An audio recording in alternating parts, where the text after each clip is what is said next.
தமிழ் தொலைக்காட்சி நேயர்கள் அனைவருக்கும் அன்பான வணக்கம். எத்திக்கும் தித்திக்கும் முருகா நிகழ்ச்சியில் முருகப்பெருமானை நம்ம தொடர்ந்து தரிசிக்கிறோம். முருகப்பெருமான் குடிகொண்டிருக்கிற ஆலயங்கள், முருகப்பெருமானது அருள் பெற்றவர்கள், இப்படி எல்லா வகையிலையும் நம்ம பார்க்குறோம். இன்றைக்கி நம்ம தரிசனம் பண்ண போகிறது முருகப்பெருமான் குடிகொண்டிருக்கிற கோவில் பால தண்டாயுதபாணி. ஊர் பேர் எலகம்பாளையம். எலகம்பாளையம் எங்கே இருக்குது இந்த ஊர்? கோயம்புத்தூர் பக்கத்தில் மேட்டுப்பாளையம். மேட்டுப்பாளையம் பக்கத்தில் சிறுமுகை. அதாவது இயற்கை எழில் பார்க்கணும் அப்படின்னா இந்த பகுதிக்கு போகணும். இந்த சிறுமுகைக்கு பக்கத்தில் எலகம்பாளையத்தில் பால தண்டாயுதபாணியாக முருகப்பெருமான் அருள்கிறார். ரொம்ப ஒரு அற்புதமான அமைப்பு, அற்புதமான சூழல். இந்த முருகப்பெருமான் தண்டாயுதபாணி அப்படிங்கிறதுனால தண்டம் வச்சுருப்பார், இந்த கையை இடுப்பில் வச்சுருப்பார். இந்த கோவிலில் என்ன சொல்கிறாங்க அப்படின்னா, இந்த கோவிலில் முருகப்பெருமான ஒரு இளமையாகவும், இளமை, ஒரு துறவு கோலம், ஒரு மணக்கோலம், மூன்றிலும் முருகப்பெருமானை இங்கே தரிசனம் பண்ணலாம் அப்படின்னு கோவிலில் சொல்லுவாங்க. இந்த துறவு இளமை அப்படிங்கிறது பால தண்டாயுதபாணி. பால அப்படின்னா இளமை, தண்டாயுதபாணி தண்டம் சுமந்திருக்கின்ற காரணத்தினால ஒரு துறவு நிலை. ஆக பால தண்டாயுதபாணியை நம்ம வணங்கினோம் அப்படின்னா ஒரு இளமை கோலத்திலையும் ஒரு துறவு கோலத்திலையும் முருகப்பெருமானை தரிசனம் செய்வதாக ஐதீகம். கல்யாண கோலம், அந்த கல்யாண கோலத்தில் இங்கே இருக்கிற உற்சவர். அதனால் நமக்கு என்ன தேவை? வாழ்க்கையில் இளமை நன்றாக போகணும். ஒரு திருமணம் ஆன பிறகு நமது வாழ்க்கை நன்றாக இருக்கணும். அதன் பிறகு மூப்பு பருவம், கிட்டத்தட்ட ஒரு துறவு நிலை. இந்த மூன்று நிலைகளிலையும் இந்த ஆலயத்தில் முருகப்பெருமானை நாம் தரிசிக்கின்ற பேரு கிடைத்ததுனால இந்த ஆலயத்திற்கு முருகப்பெருமானை தரிசனம் பண்ணினா நமக்கு சகல வளங்களும் கிடைத்துவிடும் என்பது ஐதீகம். இப்போ எல்லா கோவிலுக்கும் பார்த்தோம் அப்படின்னா ஒரு காரணம் இருக்கும். அந்த கோவில் அமைந்ததற்கு உண்டான ஒரு காரணம் இருக்கும் இல்லையா? தலபுராணம் நம்ம பார்க்குறோம். அதுபோல் இந்த கோவிலில் இந்த முருகப்பெருமான் ஆலயம் அமைந்ததற்கு காரணம் ஒரு சித்தர் பெருமான். அவர் பேர் காலேஸ்வர சித்தர் அப்படின்னு பேர். காலேஸ்வர சித்தர்னு பேர். அந்த சித்தருடைய நிர்விகல்ப சமாதி இந்த கோவிலுக்கு பக்கத்திலேயே இருக்குது. இந்த சித்தர் அந்த காலத்தில் எந்த இடத்தில் வாழ்ந்து வந்தார் அப்படின்னா, கர்நாடகாவில் நஞ்சுண்டேஸ்வரர் அப்படின்னு ஒரு சிவன் கோவில் ரொம்ப பிரபலம். நஞ்சன்கூடு அப்படிங்கிற இடம் ரொம்ப ஃபேமஸான இடம், நஞ்சன்கூடு. அங்கே போய் அந்த சிவன் கோவிலுங்கிறது அத்துணை பிரசித்தம். இந்த நஞ்சன்கூடு பகுதியில் இந்த காலேஸ்வர சித்தர் அந்த காலத்தில் வாழ்ந்து வந்தார். இந்த காலேஸ்வர சித்தர் அங்கே வாழ்ந்து கொண்டிருக்கும்போது அவரை தேடி பலரும் வருவார்கள், தங்களது பிணிகளை சொல்வார்கள். அந்த பிணிகளுக்கு தேவையான உபாயங்கள் எல்லாவற்றையும் சொல்லி பலரையும் நல்வழிப்படுத்தினார் இந்த காலேஸ்வர சித்தர். ஒரு நாளைக்கு அவரோட சீடர் ஒருத்தரை கூப்பிட்றார், பசவண்ண சித்தர்னு பேர். அவரை கூப்பிட்றார். தன்னோட சீடரை கூப்பிட்டு அவருக்கு ஒரு உத்தரவு கொடுக்குறார். என்ன உத்தரவு? நீ இங்கிருந்து புறப்படு, இங்கிருந்து இப்போ இருக்கிற நஞ்சன்கூட்லேருந்து புறப்படு, இந்த திசையை நோக்கிப்போ, ஒரு குறிப்பிட்ட இடத்துல பஞ்ச பர்வதம், பர்வதம்னா மலை, பஞ்சன்னா 5 மலைகள் இருக்கும். அந்த இடத்துக்கிட்ட ஒரு ஆறு பாய்ந்து கொண்டு இருக்கும். அந்த ஆற்றங்கரை ஓரமாக பசுக்கள் பாதுகாக்கப்படும், பசுக்கள் நிறைய இருக்கும். அந்த இடத்துல பசுக்கள் மேய்ச்சலுக்காக வச்சுருப்பாங்க. அந்த இடத்துல நல்லா கவனிங்க, இந்த முருகப்பெருமான் கோவில் பார்க்குறோமே எலகம்பாளையம், இந்த காலேஸ்வர சித்தரது அறிவுரைப்படி அவரது சீடரிடம் சொல்லி இந்த கோவில் வந்திருக்கு. அவர்கிட்ட தான் சொல்கிறார். பல நூறு ஆண்டுகளுக்கு முன்னால் நடந்த சம்பவம் இது. இந்த இடத்துக்கு போய் 7 கோடி பிரணவ மந்திர யாகத்தை அந்த இடத்துல பண்ணி பிள்ளையார், முருகப்பெருமான், நஞ்சுண்டேஸ்வரர் இவங்க எல்லாருக்கும் பிரதிஷ்டை பண்ணி விக்கிரகத்தை ஸ்தாபனம் பண்ணி சில நாட்கள் அங்கேயே இருந்து வழிபாடுகளை பண்ணிட்டு இந்த கோவிலை அந்த ஊர் மக்களிடம் கொடுத்து விட்டு அதன் பிறகு நீ வா அப்படின்னு அனுப்புற. இவ்வளோ செய்திகள் பாருங்க. ஒரு கோவில் ஒரு இடத்துல அமையணும் அப்படின்னு நாம திட்டமிட்டா மட்டும் போராது. ஒரு மகான் சொல்லணும். சொல்கிறார் பாருங்க, பஞ்சபர்வதம் சொல்கிறார். தேடி போகணும். இவர் அந்த குறிப்பிட்ட திசையில் போகணும். 5 மலைகள் காணப்படுகின்றனவா? சரி, நமது குருநாதர் சொன்ன இடம் இதுதான். வடக்கு நோக்கி நதி பாயும்னு சொன்னார். பொதுவாக வடக்கு நோக்கி நதி பாயாது, தெற்கு நோக்கி பாயும். பல இடங்களில் வடக்கு நோக்கி நதி பாயும், உத்தரவாகினின்னு சொல்லுவோம். அந்த நதி அங்கே பாயணும். அந்த நதிக்கரையில் பசுக்கள் இருக்கணும். பசுக்கள் நிறைய இருக்கணும். பொதுவாக பசு என்பது ஒரு நல்ல அடையாளமாக நமது சம்பிரதாயத்தில், நமது வழிபாட்டில் சொல்லப்பட்டிருக்கு. எந்த ஒரு பூஜை பண்ணினாலுமே, எந்த ஒரு யாகத்தை செய்தாலுமே பசுவுக்கு முக்கிய இடம் உண்டு. அவ்வளோ எதுக்கு இன்றைக்கி நம்ம ஒரு புதுசாக ஒரு வீடு கட்டுறோம், ஒரு கிரகப்பிரவேசம் பண்ணுறோம் அப்படின்னா முதல்ல யார் வர்றது? பசுவைத்தான் கூட்டிகிட்டு வரோம். பசுவினுடைய காலடி தடங்கள் அங்கே படணும், பசு அந்த இடத்துக்குள்ளே வரணும் அப்படின்னு கோபூஜை அப்படின்னு ஒரு பூஜையை பண்ணுறோம். எத்தனை பெரிய கும்பாபிஷேகம் நடந்தாலும் சரி, எத்தனை பெரிய யாகங்கள் நடந்தாலும் சரி, பசுவுக்கு முக்கியமான இடம் உண்டு. என்ன காரணம்? பசு இருக்கின்ற இடத்துல சகல ஐஸ்வர்யங்களும் திகழும்.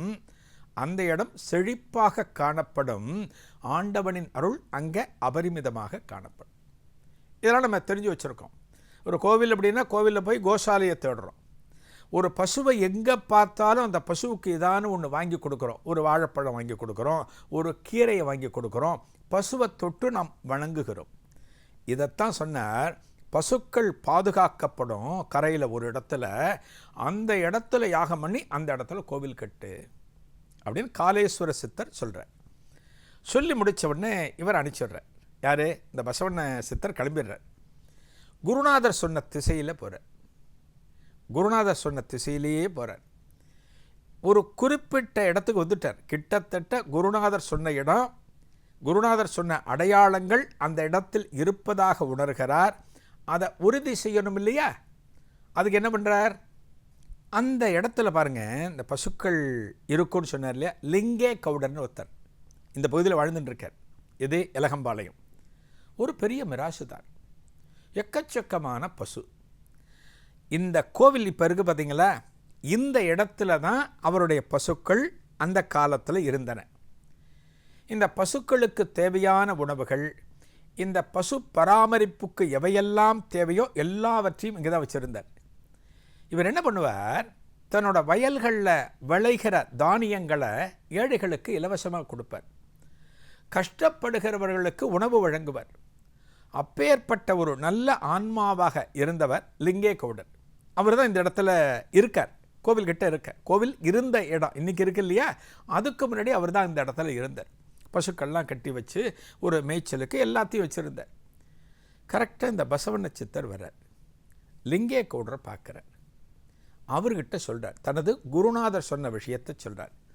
பஞ்ச பர்வதம் இந்த இடத்துல இருக்கா அப்படிங்கிறார். ஆமாம் இருக்கு சொல்கிறார். யார்? லிங்கே கவுடர் சொல்கிறார். இங்கே ஆறு வடக்கு நோக்கி பாய்கிறதா? ஆமாம், இங்கே பவானி ஆறு இந்த பகுதியில் உத்தரவாகினியாக தெற்கிலிருந்து வடக்கு நோக்கி பாய்கிறது அப்படிங்கிறார். பக்கத்தில் பார்க்குறார், பசு கூட்டங்கள் காணப்படுகிறது. எங்கோ இருக்கக்கூடிய ஒரு குருநாதர் சொன்ன அடையாளங்கள் அத்தனையுமே இந்த இடத்துல அதனால் இந்த இடத்துல சரியாயிடுச்சு, எல்லாமே கிடச்சிடுச்சு, எல்லா ஆதாரங்களும் கிடைச்சாச்சு. அப்போ இந்த இடத்துல தான் 7 கோடி பிரணவ மந்திர யாகத்தை செய்யணும் அப்படின்னு தன்னுடைய சீடர்களை கொண்டு அந்த இடத்துல அந்த யாகத்தை பண்ணுறார். அந்த யாகத்தை பண்ணி முடித்த பிறகு தான் அங்கே தெய்வ பிரதிஷ்டை பண்ணுறார். யார்? பிள்ளையாரை, முருகப்பெருமானை, நஞ்சுண்டேஸ்வரரை, இதர தெய்வங்களை அங்கே பிரதிஷ்டை பண்ணுறார். எல்லா தெய்வங்களையும் பிரதிஷ்டை பண்ணி பல காலம் அந்த இடத்துல இருந்து வழிபாடுகளை அனைவருக்கும் சொல்லி கொடுத்து விட்டு இந்த பசவண்ண சித்தர் தனது குருநாதர் இருக்கக்கூடிய இடமான நஞ்சன்கூடுக்கு போய்டுறார். இப்போ புரியுதுங்களா? இந்த கோவில் எலகம்பாளையத்தில் இந்த பால தண்டாயுதபாணி கோவில் எப்படி வந்தது அப்படின்னா, ஒரு சித்தபுருஷர் ஆகப்பட்டவர் அடையாளம் சொல்லி இந்த இடத்துல இந்த கோவில் அமையணும் அப்படிங்கிறதுக்காக அமைந்த ஆலயம் இது. இந்த முருகப்பெருமான் கோவில் பார்த்திங்க அப்படின்னா எல்லா சந்நிதியும் உண்டு. ஒரு முருகப்பெருமானுக்கு என்னென்ன தினங்கள் விசேஷமோ அத்தனை விசேஷ தினங்களும் இந்த ஆலயத்தில் வெகு சிறப்பாக நடக்கின்றன. இந்த சுற்று வட்டாரத்தில் இருக்கிற கிராமத்தினர்கள் அத்தனை பேருமே இங்கே நடக்கக்கூடிய விசேஷங்களில் முக்கியமாக பங்கேற்கிறார்கள். ஒரு சித்தரால பிரதிஷ்டை செய்யப்பட்ட ஆலயம் அப்படின்னா அதற்கு கூடுதல் சிறப்பு உண்டு. ஒரு மன்னரால் பிரதிஷ்டை பண்ணுறது, ஒரு மகானால் பிரதிஷ்டை பண்ணுறது, ஒரு சித்தரால் பிரதிஷ்டை பண்ணுறது, இப்படி பல ஆலயங்களை இந்த நிகழ்ச்சியில் நம்மளே பார்த்துருக்கோம். அகஸ்திய பெருமான் இல்லையா, பொதிகை மலையில் அகஸ்திய பெருமான் பல காலம் இருந்தார். இமயமலையிலிருந்து இங்கே வந்தார், நமது தென் தமிழகத்துக்கு வந்தார். அகஸ்திய பெருமான் இந்த தென் தமிழகத்தில் பல இடங்களில் பயணம் செய்கிற போது இந்த தமிழகத்தின் பல பகுதிகளில் இருக்கக்கூடிய இடங்களில் தான் வழிபடுவதற்காக லிங்க ஸ்தாபனம் பண்ணினார். அந்த லிங்கங்கள்லாம் அகஸ்தீஸ்வரர் அப்படிங்கிற பேரில் இருக்குங்கிறத நம்ம பார்த்துருக்கோம். நீங்கள் சென்னை மாநகரத்தில் மட்டும் பார்த்திங்கன்னா அகஸ்தீஸ்வரர் அப்படின்னு பேர் கொண்ட சிவாலயங்கள் சுமார் 30க்கும் மேலே காணப்படுகிறது. சென்னை மாநகரத்தில் மட்டும் நுங்கம்பாக்கம், நெமிலிச்சேரி, பொழிச்சலூர், நிறைய இடங்கள் இருக்குது. சித்தர் வணங்கினது, அதனால் இந்த லிங்கத்துக்கு சிறப்பு. இங்கே பாருங்கள், பால தண்டாயுதபாணி காலேஸ்வர சித்தர் அப்படிங்கிறவர், அவருக்கு முருகப்பெருமான் அருள் கிடச்சி அந்த முருகப்பெருமான் தனக்கென ஒரு கோவிலை அமைக்கணும்னு தீர்மானித்து அந்த இடம் எப்படிப்பட்டதாக இருக்கணும் அதையும் காலேஸ்வர சித்தருக்கு குறிப்பால் உணர்த்தி அவர் என்ன பண்ணுறார், தன்னோட சீடத்தை சொல்லி அனுப்புகிறார். அவர் தான் அங்கிருந்து சீடர்களோடு புறப்பட்டு இந்த பகுதிக்கு வந்து இந்த இடத்துல ஒரு யாகத்தை பண்ணுறார். 7 கோடி பிரணவ மந்திர யாக யஜ்ஞம். பிரணவ மந்திரத்தை நம்ம ஒரு முறை சொன்னாலே புண்ணியம். பிரணவ மந்திரத்தை ஒரு முறை சொன்னாலே புண்ணியம். அந்த மந்திரத்தை 7 கோடி முறை உச்சரிக்கப்பட்டு இந்த இடத்துல முருகப்பெருமானுக்கு ஒரு கோவிலானது அமைந்திருக்கிறது. பால தண்டாயுதபாணி அப்படின்னு பேர். இந்த பால தண்டாயுதபாணி, இந்த கோவில் என்ன சொல்லுவாங்க, மேலை பழனி அப்படின்னு சொல்லுவாங்க. அந்த சித்தரே மேலை பழனி என்று சொல்லியிருக்கிறாராம். யார்? காலேஸ்வர சித்தர். பழனி அப்படின்னா நமக்கு பழனின்னா என்ன பழனி, திண்டுக்கல்ல பக்கத்தில் தண்டாயுதபாணி இருக்கிற பழனித்தெல்லாம் நமக்கு தெரியும். நடுபழனி உண்டு, வடபழனி உண்டு. இது மேலை பழனி என்று போற்றப்படக்கூடிய தலம். இந்த திருத்தலத்தில் முருகன் மட்டும் சிறப்பு அல்ல, முருகனோடு இன்னொரு தெய்வம் இருக்குது.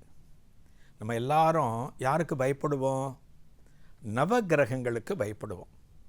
ஒரு நவகிரகத்தின் தாக்குதலுக்கு நம்ம உள்ளாகக்கூடாது அப்படின்னு நம்ம நினைப்போம். நவகிரகங்களில் பிரதானமானது யார்? சனீஸ்வர பகவான். அவருக்கு இந்த ஆலயத்தோடு நெருங்கின தொடர்பு காணப்படுகிறது. இந்த சனி பகவான் தொடர்பான தகவலை நாளைய எத்திக்கும் தித்திக்கும் முருகா நிகழ்ச்சியில் காணலாம். நன்றி, வணக்கம்.